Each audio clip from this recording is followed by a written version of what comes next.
안녕하세요. 김유라입니다. 오늘은 돈 사용 설명서라는 책 가져왔습니다. 이 책은 미국 전역의 라디오 방송과 TV 프로그램에 나와서 강의를 하고 있는 사람들이 쓴 책입니다. 비키 로빈, 조 도밍 후에즈, 월가에 성공한 금융 분석가기도 하고요. 여러 사람들이 있어요. 미국을 잘 모르니까 어쨌든 유명한 책이라고 해서 한번 가져와 봤습니다. 나온 지는 좀 오래된 것 같은데요. 자, 우리가 돈에 대해서 사용을 어떻게 하는지 설명서인데 좀 다른 책과는 특이한 점이 있어 되게 재밌게 읽었어요. 그래서 저랑 평소 가치관이 좀 비슷한 책이라서 이 책을 읽고 제가 되게 많이 변화했거든요. 최근에. 여러분도 한번 읽어보시면 좋겠습니다. 막다른 길에 있는, 재정적으로 막다른 길에 있는 사람들은요, 버는 돈보다 쓰는 돈이 많습니다. 직업에 애착도 없고 특별한 돌파구도 없고 맞벌이를 해야 겨우 먹고 삽니다. 겨우 먹고 살 만큼 벌어서 눈을 돌려보면 다른 이들은 저만치 가 있습니다. 막다른 길에 있는 사람들은요, 전문가에게 돈 관리를 맡깁니다. 그 덕에 전문 투자자들만 돈을 법니다. 하지만 재정 자립자의 삶은 어떤가요? 지긋지긋한 빚에서 빠져나오고 더 이상 빚을 지지 않으며 저축이 늘어납니다. 가치와 라이프 스타일 사이에 갈등이 없습니다. 나의 가치와 나의 라이프가 똑같습니다. 더 이상 생계를 위해 일하지 않습니다. 적은 수입이라도 행복하며 가족과 많은 시간을 보냅니다. 소득과 지출이 내 가정과 지구에 어떤 영향을 미치는지 잘 압니다. 지출과 노동 시간을 줄임으로써 자유 시간이 많습니다.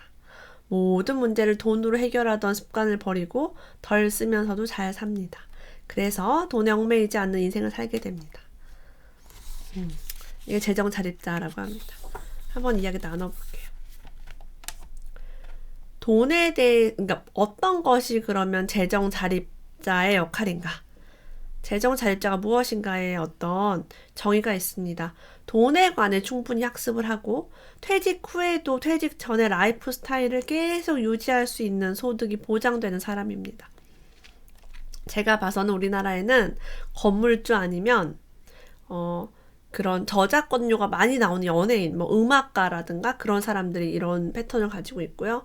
그리고 공무원들, 교사나 공무원들은 퇴직연금이 많이 나오더라고요. 이런 분들 말고는 거의 다른 직군에는 어렵지 않나 싶습니다. 지금까지는. 처음에 이제 우리가 해야 될 일은요, 지금까지 평생 동안 살면서 내가 얼마를 벌었는지 적어보라고 합니다. 벌어들인 돈을 증명할 자료가 있대요. 통장을 확인한다거나, 근데 또 뭐가 있지? 통장 확인하거나, 원천징수 이런 것도 막 떼보라고 해요. 그래서 세뱃돈을 얼마 받았나도 막 적어보래요. 적어보면 아마 어마어마할 겁니다. 여기에 나의 현재 자산, 그리고 나의 빚도 다 적어봐요. 대차 대조표를 만들어 보라고 합니다. 이거 만들 때 주의사항이 있어요. 부끄러워하거나 비난하지 말아라. 나 이렇게 많이 벌었는데 어디다 썼지? 남편이랑 나랑 평생 이만큼 벌었는데 나 왜 이거 가지고 어디 갔지? 이렇게 비난하지 말래요. 주의사항입니다. 그리고요, 자신이 생각하는 돈에 관한 정의를 적어보라고 합니다. 여러분 여기 댓글에다가 돈이란 뭐뭐뭐뭐뭐뭐이다 라고 한번 적어볼래요. 돈이란 사랑이다. 돈이란 행복이다. 이런 분도 있을 테고요. 저는요, 돈에 대해서 예전에 방송에서 인터뷰한 적이 있어요. 돈이 무엇입니까? 라고 물었을 때 돈은요, 제가 하고 싶은 일을 하게 하는 자유입니다. 라고 했어요. 돈이 없으면 내가 돈이 없기 때문에 하기 싫은 일도 참고 해야 됐어요. 제가 직장 생활할 때, 은행 다닐 때. 저는 은행 다닐 때 너무 힘들었어요. 출근하기가 너무 싫었어요. 일요일만 되면 우울했어요. 회사 가기 싫어가지고. 그래서 임신을 하자마자 태교에 좋지 않다, 이 직장은. 그래서 회사를 그만두었습니다. 저한테는 월급보다요, 행복이 더 중요했기 때문에. 그래서 많은 분들이 제가 돈을 되게 좋아한다고 알고 있는데 싫어하는 일을 하면서까지 돈을 벌고 싶진 않습니다. 그 정도의 그건 있어요. 난 차라리 적게 쓰고 안 벌고 적게 쓰겠다 라고 마음을 먹었습니다. 또 살아보니까 또 그것도 아니더라고요. 자, 여기 어떤 얘기가 있냐면 생명력과 맞바꾼 것이 돈이다라는 진실을 알게 되었다라고 해요. 자, 이게 무슨 얘기냐면 우리가 나이가 들면 들수록 죽음에 가까워진단 말이에요. 그리고 살아야 할 시간이 남아있어요. 근데 우리 이 시간에 돈을 버느라고 생명을 이제 내가 뭔 자유롭게 할 수 있는 시간이 줄어드는 거예요. 그래서 시간을 가치 있게 사용하는 우선순위는 나의 선택에 달려있다라고 합니다. 나의 생명보다 더 중요한 게 있을까라고 반문하고 있어요. 자, 제 지인 중에요. 굉장한 부자이신 분이 있어요. 굉장히 많이 기업을 운영하시고 제가 이 정도 기업체면 회장님이라고 불러야 되는 거 아니냐고 할 정도로 그런 분이 계신데 그분이 한 말이 있습니다. 시간을 빼앗는 사람은 내 생명을 빼앗는 것과 다름이 없다라고. 저 시간 약속을 안 지키거나 시간을 막 함부로 막 시간을 달라고 하는 사람들은 만나지 않는다고 했습니다. 네. 저는 전화를 잘 안 받아요. 전화를 왜 안 받냐면 내가 하는 일에 집중하느라고 전화 그냥 무음이야 무음. 시간 되면 전화 보고 근데 거의 전화를 볼 일이 없습니다. 전화를 거는데 주로 씁니다. 제가 생명력이란 이 단위를 알고 나서부터 되게 많은 삶이 바뀌었어요. 정말 제 삶을 저를 위해 쓰게 됐습니다. 자, 2단계요. 나의 생명력을 점검하라라고 합니다. 실제로 시간당에 내가 얼마를 버는지를 한번 적어보래요. 그래서 어떤 사람이 이렇게 얘기했어요. 전 일주일에 $680를 벌고요. 일주일에 40시간을 일했으니까 1시간에 나의 생명력은 $17입니다. 라고 얘기했습니다. 근데 이것은 아니다 라고 얘기해요.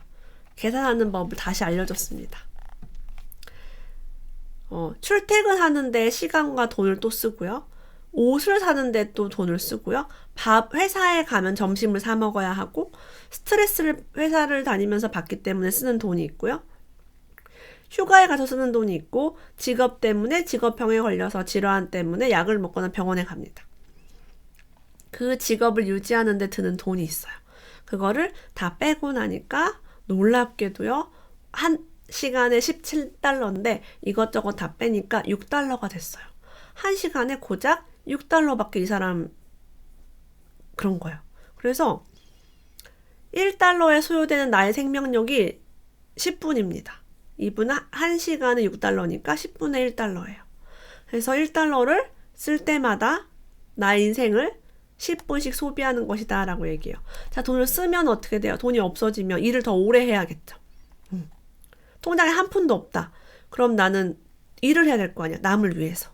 근데 생명과 맞바꾸는 것이다 라고 얘기합니다. 너무나 끔찍하지 않나요?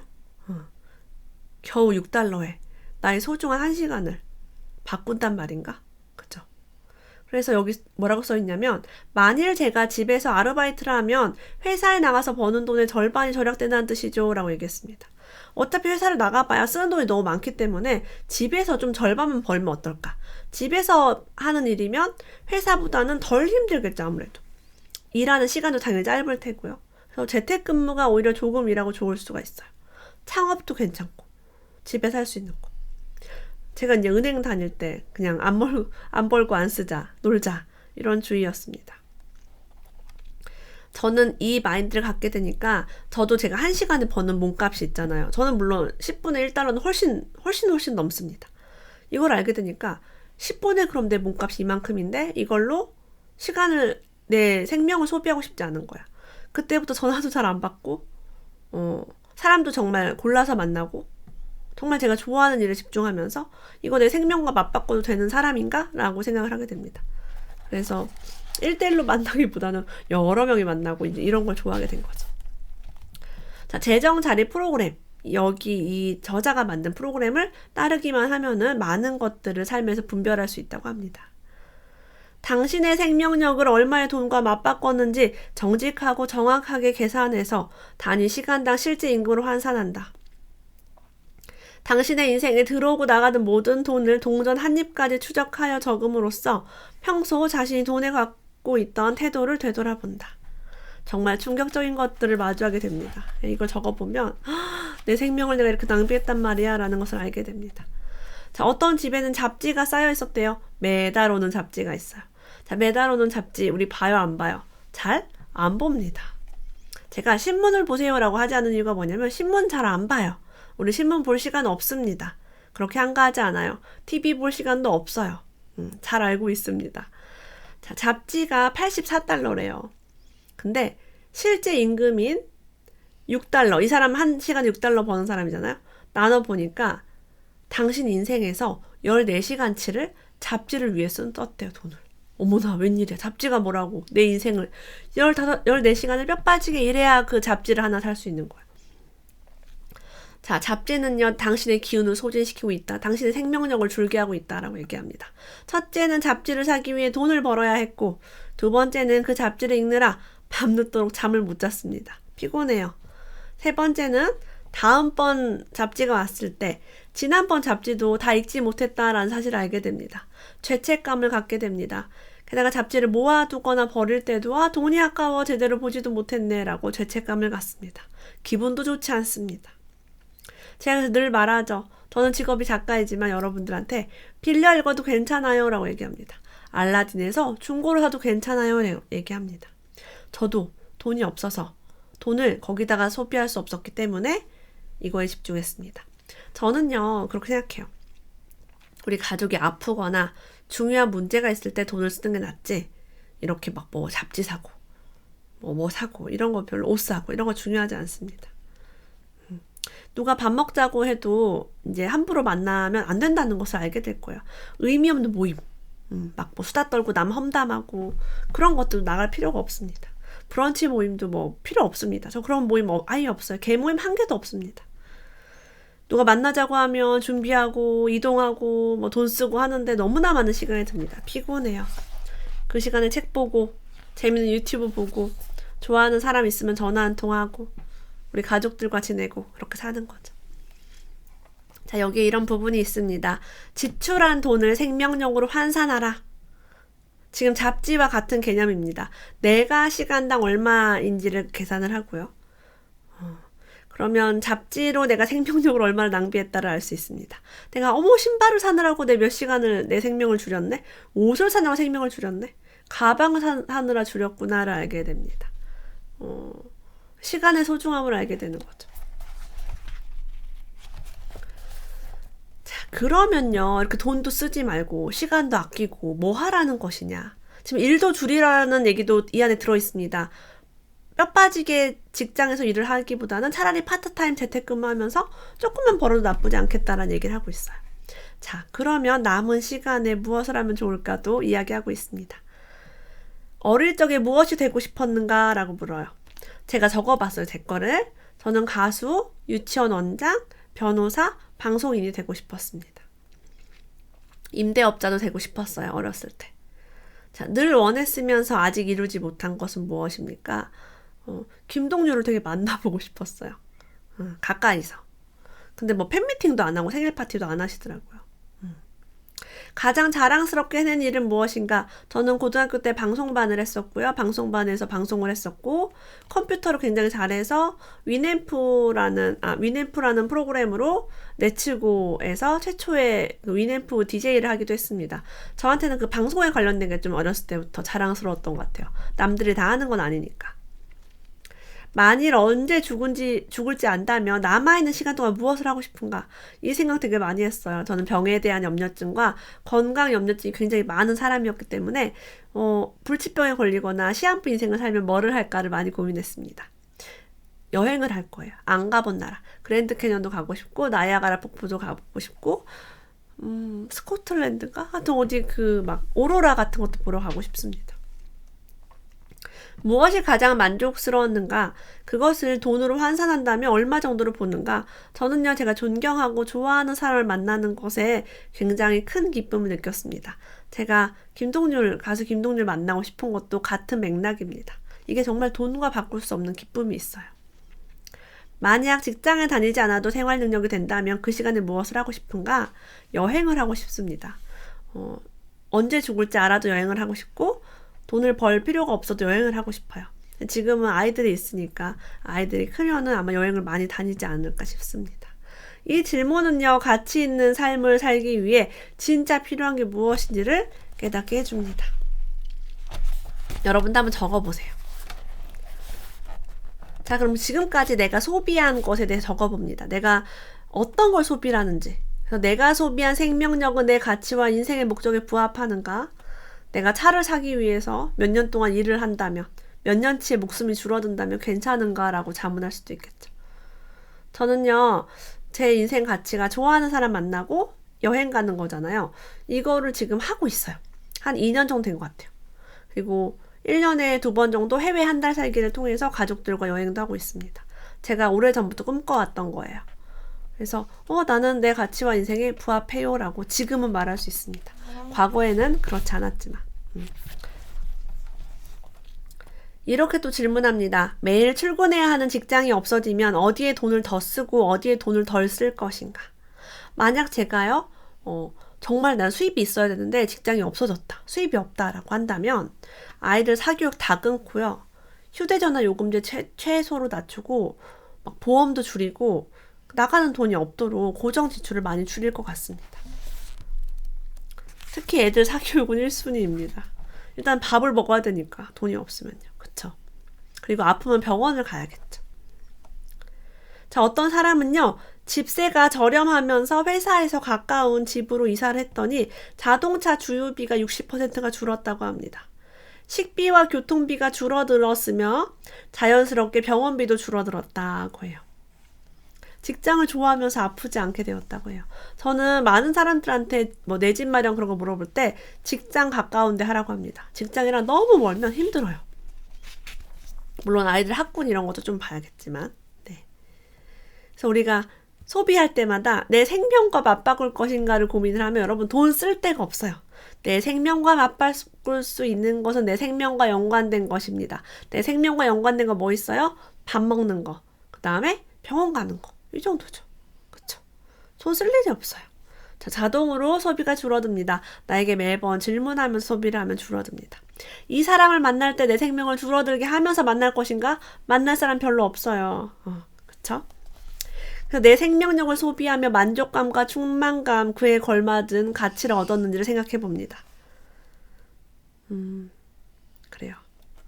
저는 남편 혼자 외벌이 할 때 제가 밥 해 먹고 애들을 키우다가 졸리면 같이 자고 낮잠 자고 늦잠 자고 밤에 늦게 자고 늦게 일어나고 좋았어요. 그냥. 물론 힘든 것도 있었지만 내 맘대로 할 수 있다는 거, 시간을 내 맘대로 쓸 수 있다는 게 좋았습니다. 물론 맘대로는 못 쓰죠. 애기랑 있으니까. 라면 끓여놓으면 라면 다 불고 똥 싸려고 하면 쫓아오고 그래서 이제 힘들긴 했지만 그래도 저는 그걸 선택했어요. 직장 생활보다는. 근데 이 책도 저랑 마인드가 좀 비슷합니다. 자, 그래서 돈을 아끼기 위해서 직접 해라라고 얘기해요. 다 우리가 남에게 시켜요. 그럼 돈이 엄청 듭니다. 수도 파이프를 고칠 수 있는가? 예스, 저 잘 고칩니다. 세금 계산 직접 하는가? 예스, 저 혼자 잘합니다. 선물을 직접 만들어서 주는가? 만들어주면 안 좋아하니까 안 만듭니다. 케이크 구울 줄 아는가? 예스. 책꽂이 조립하는가? 예스. 가구 리폼? 예스. 정원에 뭘 심어봤는가? 예스. 옷을 만든 적 있는가? 예스. 가족의 머리를 잘라줄 수 있는가? 저는 제 머리도 잘라봤습니다. 예, 돈을 아끼기 위해서. 다 할 수 있어요. 저는요, 돈을 아끼면서 굉장히 유능해졌습니다. 법률 관련, 법인 회사도 제가 차렸어요. 제가 직접 했고, 그 다음에 소유권 이전 등기, 부동산 등기도 제가 정말 엄청 많이 했어요. 그래서 이런 것들, 실리콘도 잘 쏘고요. 도배도 해보고, 장판도 해보고, 뭐 다 해봤습니다. 페인트 정말 잘 칠합니다. 지금 하지 않아요. 네. 근데 예전에 다 했었어요. 휴가에 대해서 이렇게 나와 있습니다. 자, 인생을 무슨 재미로 사나요? 라고 얘기하는데 돈 관리가 확실하게 돼서 삶이 만족스러워졌을 때 굳이 멀리 바캉스를 갈 필요가 없다고 합니다. 저는요, 해외 한 달 살기를 지금 하고 있지만 그 전에 2년 전만 해도 무엇을 했냐? 휴가 때 시댁에 갔습니다. 저는 시댁 너무 좋아하고요. 시댁은 해남이에요. 전라남도 해남. 시댁에 가서 시누이랑 같이 모여서 맛있는 거 먹고 쉬고 졸리면 자고 그럼 애기들은 이제 여러 사람이 애기를 봐주니까 내가 애기들한테 집중하지 않아도 되고 밥도 어머님이 해주시니까 난 설거지만 조금 하면 되고 그리고 애기들이 뭐 깐난 애기가 아니기 때문에 우리 애가 13살, 11살, 8살이니까 몇 년 전에도 좀 컸잖아요. 그래서 아버님한테 맡기고 저는 커피숍에 가서 글도 쓰고 뭐 책도 쓰고 책도 읽고 그렇게 했습니다. 저는 바캉스를 멀리 가서 애들이랑 개고생하느니 시댁에 가는 거 나쁘지 않다고 생각해요. 특히 돈이 안 들어 너무 좋았어요. 거기에서 맛있는 거 시켜 먹고 놀다 오는데 돈이 들지 않는다. 자, 재정 자립자의 투자 프로그램에서 가장 기본이 되는 것은요, 자본이 있어야 됩니다. 자본에서는 소득이 발생하는 자본이라고 합니다. 뭐 주식 배당, 부동산의 월세 임대료 이런 것 될 수 있겠죠. 예비비는요, 대략 6개월 정도가 필요하다고 합니다. 여유 자금은 자본과 예비비 이외에 추가 저축액이 있어야 한다고 해요. 자, 그럼 자본을 투자할 때 지켜야 할 기본 원칙을 하면서 마무리 짓겠습니다. 첫 번째, 자본은 반드시 수익을 창출해야 한다. 두 번째, 자본은 절대적으로 안전하게 지켜야 한다. 세 번째, 어떤 경우도 불필요한 수수료, 관리 비용 따위의 명목으로 자본금이 원금을 잠식하는 일은 없어야 된다. 자, 원금을 까먹으면 된다, 안 된다? 안 된다라는 거죠. 네 번째, 반드시 안정적인 수익이 보장되어야 한다. 다섯 번째, 수익금은 반드시 예측 가능한 수준이어야만 한다. 20년 후에 어떻게 될지도 투자자가 알 수 있어야 한다. 내가 좋은 투자자가 돼야지 알 수 있겠죠. 여섯 번째, 수익금은 주기적으로 현금으로 지급되어야 한다. 월세가 들어온다거나 1년에 한 번 배당을 받는다거나 그런 방법으로 돼야 합니다. 그래서 이 책을 통해서 생명과 맞바꾼다는 것이 다소 쇼킹하지만 정신을 좀 번쩍 차릴 수 있는 그런 내용이었고 저랑도 너무 일치한 내용이라 재미가 있었습니다. 단순하고 소박한 삶을 위한 돈관리 이야기, 빚은 사라지고 최소 6개월간의 생활비가 쌓이는 돈관리 노하우, 돈 사용 설명서 읽어보았습니다. 오늘도 함께 해주셔서 감사합니다. 다음에 또 만나요.